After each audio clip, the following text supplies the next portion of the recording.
friends.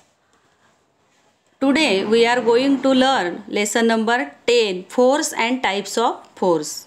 विद्यार्थी मित्रांनो, आजच्या तासिकेला आपण धडा 10वा force and types of force म्हणजे बल आणि बलाचे प्रकार या पाठाचा अभ्यास करणार आहोत. In your text book see page number 70. Observe and discuss. There are some various actions are given. You will observe and discuss. Then some questions are asked on that pictures. First question is, will a boat move ahead unless pushed with the help of an oar? म्हणजे काय प्रश्न आहे बघा की वल्ल्याच्या सहाय्याने तो जो मुलगा आहे बघा इन फर्स्ट पिक्चर पहिल्या चित्रामध्ये एक मुलगा बघा होडीमध्ये बसलाय आणि काठीच्या सहाय्याने पाणी मागे ढकलतोय. जर तसं केलं नाही तर नाव पुढे जाईल का? नो. जर त्याने तसं केलं नाही ते पुश ओरच्या with the help of oar त्या ओरच्या सहाय्याने जर त्याने बोट पुश केली नाही तर तो पुढे जाऊ शकणार नाही. Second question, who exerts force to move a bullock cart forward? Yes, your answer is right. The bullocks exerts force to move a bullock cart forward. म्हणजे बैलगाडी पुढे जाण्यासाठी कोण जोर लावताय? बरोबर, बैल जोर लावताय. या third question, what makes the ball move during a game of football? How does its direction change? Football खेळत असताना चेंडू कशामुळे गतिमान होतो? आणि सेकंड क्वेश्चन आहे त्यातलाच, how does its direction change? त्याची दिशा कशी बदलते? तर याचा आन्सर आहे बघा, when we kick the football coming in our direction towards the goal we apply force in. काय होतं बघा, when we kick the football, football खेळत असताना जेव्हा पायाने तो ढकलला जातो गोलाच्या दिशेने म्हणजेच काय होतं, आपण त्याला बल लावतो आणि त्याच्यामुळेच due to force it change its direction. In our day to day life, आपल्या दैनंदिन जीवनामध्ये we do many actions such as lifting, pulling, riding a bicycle and stopping it at times. म्हणजे बघा आपण आपल्या दैनंदिन जीवनामध्ये अनेक क्रिया करत असतो. लिफ्टिंग मीन्स उचलणे, पुलिंग मीन्स ढकलणे, रायडिंग अ बायसिकल याचा अर्थ काय बघा, तुम्ही शाळेमध्ये सायकलवर येतात की नाही? बरोबर. मग तुम्ही सायकलवर बसल्यानंतर नुसतं जर बसून राहिलात तुम्ही तर सायकल चालेल का पुढे? नाही. म्हणजे ती सायकल चालवण्यासाठी तुम्हाला पायडल मारावं लागतं आणि पायडल मारण्यासाठी तुम्हाला तिथे फोर्स अप्लाय करावा लागतो तेव्हा ती सायकल पुढे जाते. And stopping it at times, आणि थांबवायचं पण झाले तुम्हाला ती सायकल तरी तुम्हाला त्याच्यासाठी फोर्स अप्लाय करावा लागतो. पुशिंग अ लोड म्हणजे ओझं ढकलणे, स्क्विझिंग म्हणजे पिळणे, और bending something and driving vehicles. Squeezing याचा अर्थ पिळणे. बघा आई कपडे धुते, धुणं धुते, तेव्हा काय करते आई, ते कपडे धुणं धुवून झाल्यानंतर ते कपडे पिळते. म्हणजे काय करते, ते वाळण्यासाठी त्यातलं पाणी काढते. म्हणजे ते पिळण्यासाठी सुद्धा तिला काय करावा लागतो, फोर्स अप्लाय करावा लागतो. बेंडिंग समथिंग, काही वाकवायचं असेल आपल्याला किंवा वाहन चालवायचं असेल त्याच्यासाठी सुद्धा आपल्याला बलाची वी नीड फोर्स म्हणजे बलाची आवश्यकता असते. It is necessary to apply force for doing all these actions. सांगितलं बघा मी तुम्हाला की इट इज नेसेसरी. कशासाठी नेसेसरी आहे? तर या ज्या ॲक्शन्स आहेत मी तुम्हाला सांगितल्या, लिफ्टिंग, पुशिंग, ह्या सगळ्या ॲक्शन करण्यासाठी we need to apply force.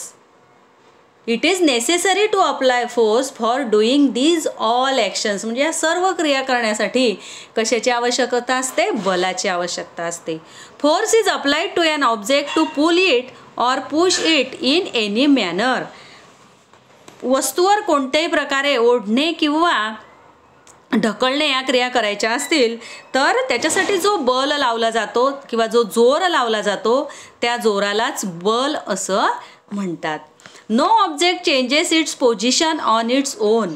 बघा कोणतीही वस्तू आपल्याला तिची प्लेस चेंज करायची असेल तर त्यासाठी फोर्स अप्लाय करावा लागतो. ती स्वतःहून, इट्स ओन म्हणजे ती स्वतःहून तिची पोझिशन बदलत नाही. Force is required to move an object.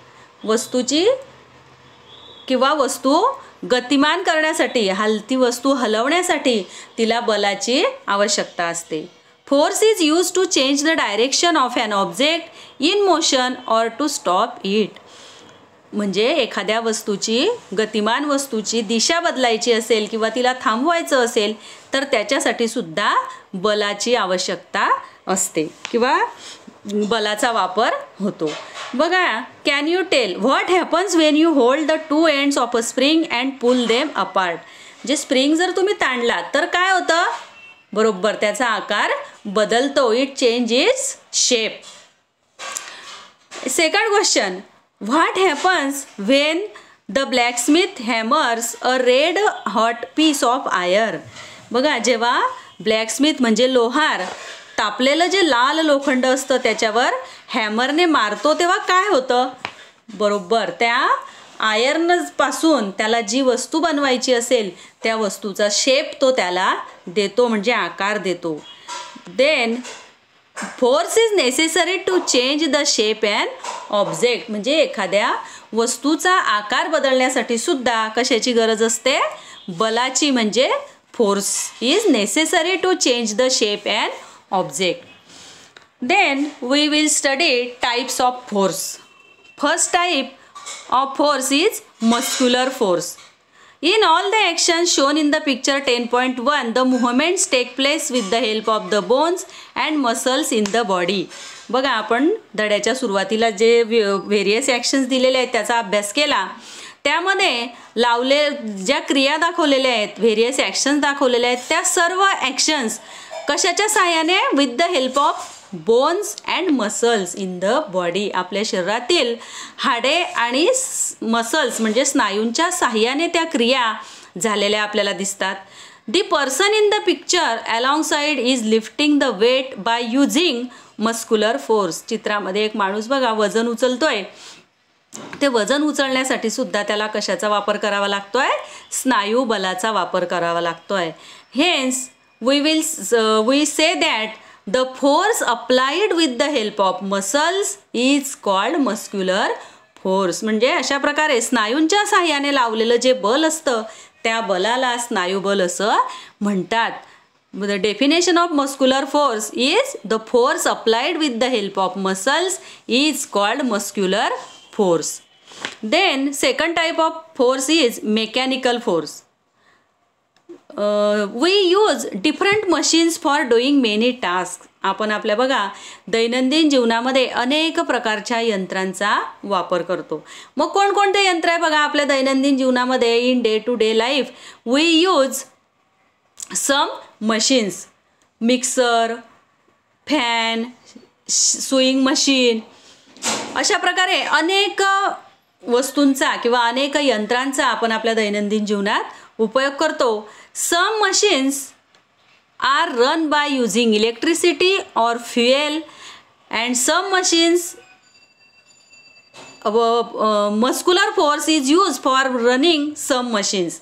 म्हणजे काही यंत्र स्नायुबलाच्या सहाय्याने वापरली जातात तर काही यंत्र इलेक्ट्रिसिटी किंवा इंधनाच्या सहाय्याने, विजेच्या किंवा इंधनाच्या सहाय्याने चालवली जातात. तर some machines are run by using electricity or fuel. Machines like the latter are called automatic machines. तर ही जी मशीन्स असतात, such machines are called automatic machines. Automatic means स्वयंचलित यंत्रे. Because a mechanical force is applied here. म्हणजे त्या ठिकाणी यांत्रिक बलाचा वापर केलेला असतो. For example, sewing machine, electric pump, washing machine, mixer, etc. Make a list of other such machines. बघा इथे काही उदाहरणं दिलेली आहे. Sewing machine, mixer, electric pump, washing machine. हे यंत्र तर आपण वापरतोच. याच्याशिवाय आपण अनेक यंत्रांचा आपल्या जीवनात वापर करतो. तर त्यांची तुम्ही लिस्ट बनवायची आहे. The force applied by means of a machine is called mechanical force. म्हणजेच यंत्राच्या मार्फत लावल्या गेलेल्या बलाला यांत्रिक बल असं म्हणतात. The force is applied by means of machine is called mechanical force.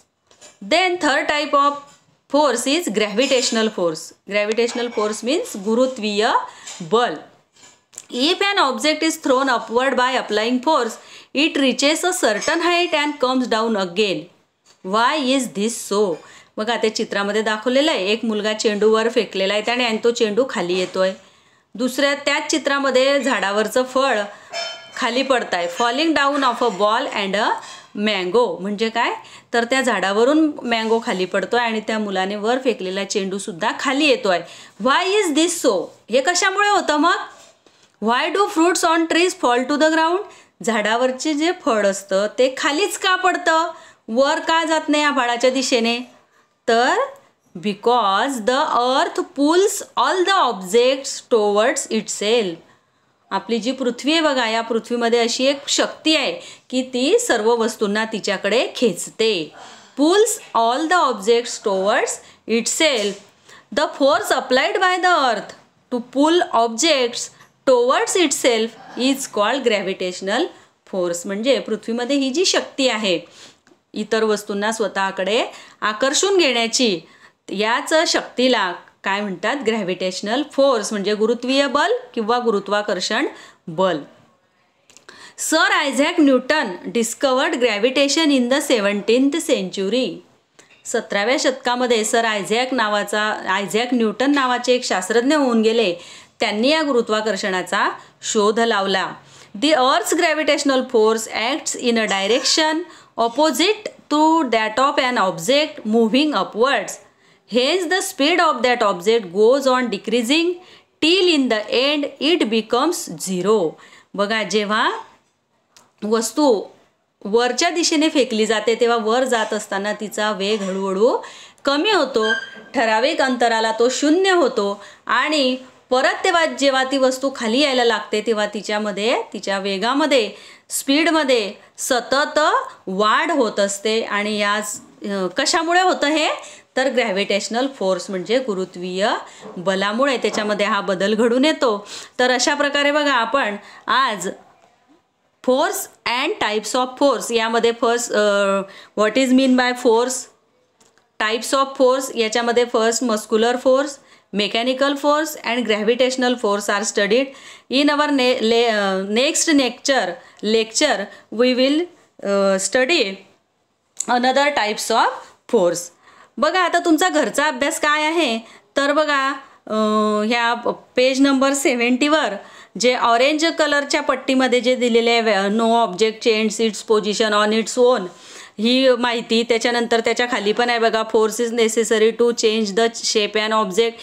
अशा प्रकारे सगळं त्या ऑरेंज बॉक्समध्ये लिहिलेलं जे आहे ते सर्व तुम्ही घरच्या अभ्यासामध्ये लिहायचं आहे. धन्यवाद. पुढच्या तासिकेला आपण बलाच्या पुढच्या प्रकारांचा अभ्यास करणार आहोत.